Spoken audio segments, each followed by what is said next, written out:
Dear students, this is the third video of the chapter Socialism in Europe and Russian Revolution. And in this video, we'll discuss the subtopic, the coming of socialism in Europe. And in this topic, we'll discuss the various aspects of socialism and its different views or vision. So far we discussed that how different groups responded in a different way after 1815 in Europe, and how the different groups discussed or talked about social transformation. They demanded the societies should be changed because they are not happy with the present regime, and that is why they demanded for social transformation. In last video also we discussed that because of the industrial revolution, social change was there in Europe, and new urban class got developed in Europe. Now here we are going to understand that after 1815, various groups were aspiring for new type of society or for new society, and they were demanding for idea of socialism. So let us discuss what was the idea of socialism and how it was implemented in Europe.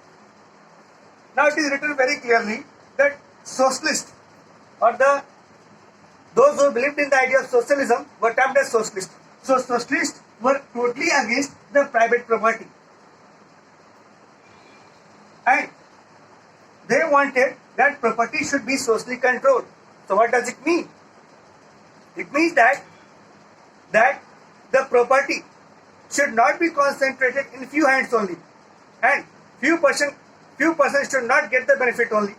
Rather, the profit should be distributed to all those who are involved in the process of production.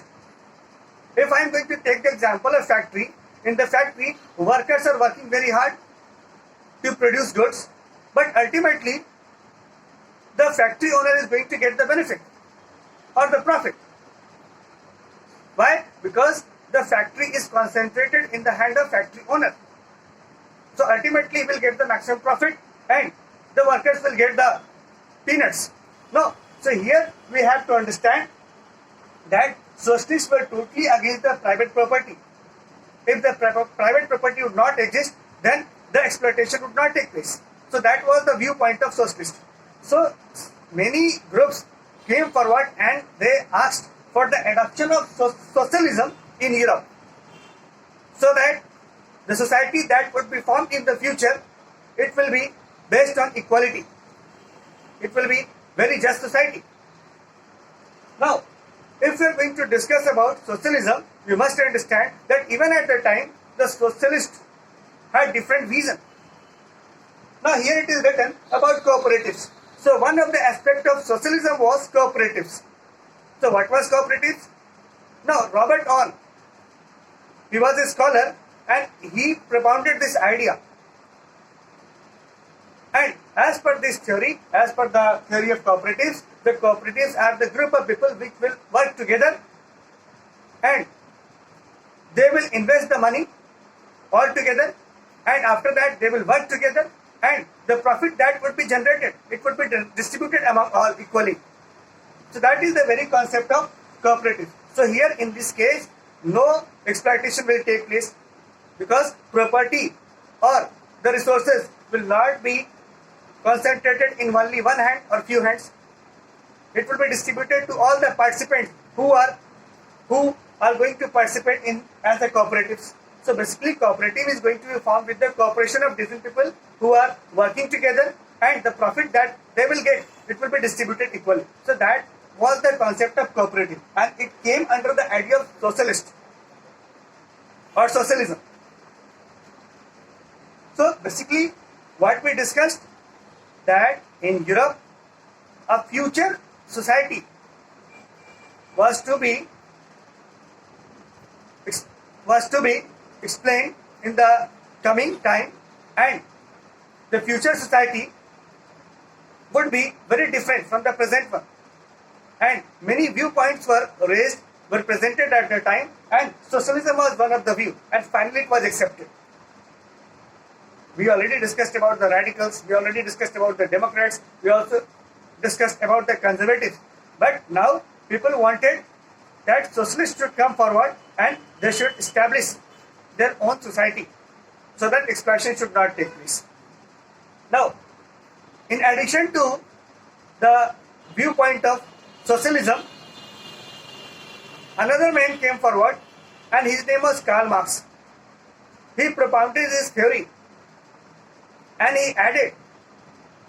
he moved one step forward and he told that the present industrial system is full of exploitation and the owners of the industries were termed as capitalists. So he gave the viewpoint of capitalists and he told that the capitalists are gaining the maximum profit and the workers are not going to get any type of profit. So he moved one step forward and he told clearly to the workers that if you want to get the just society or if you want to get the equitable society, then you will have to start the revolution against the capitalist. So his viewpoint was that a society should be formed and that society will be termed as the communist society.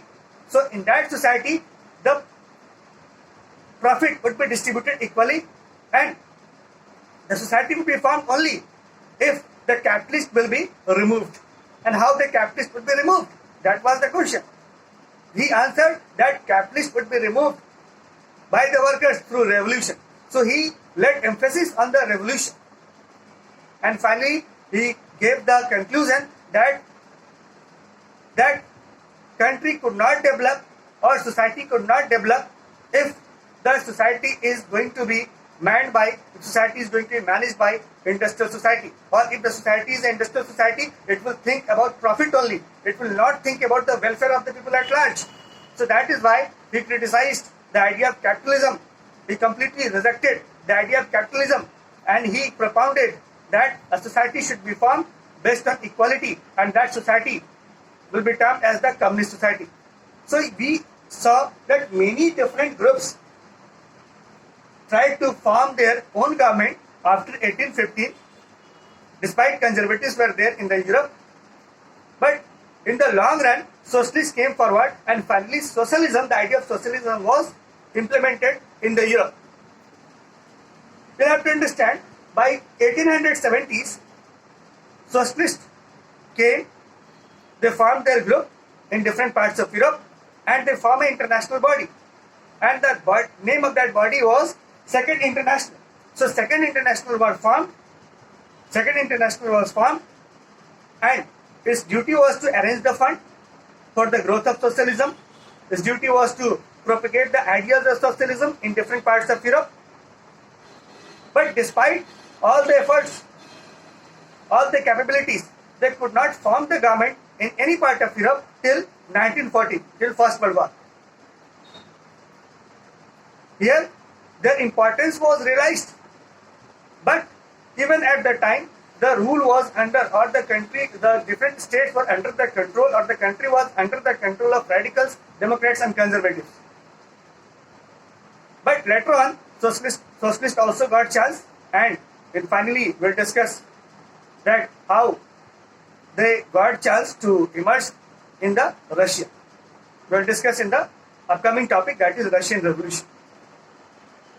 Okay, so this is how the socialism came to Europe. So that is all about this topic. Thank you.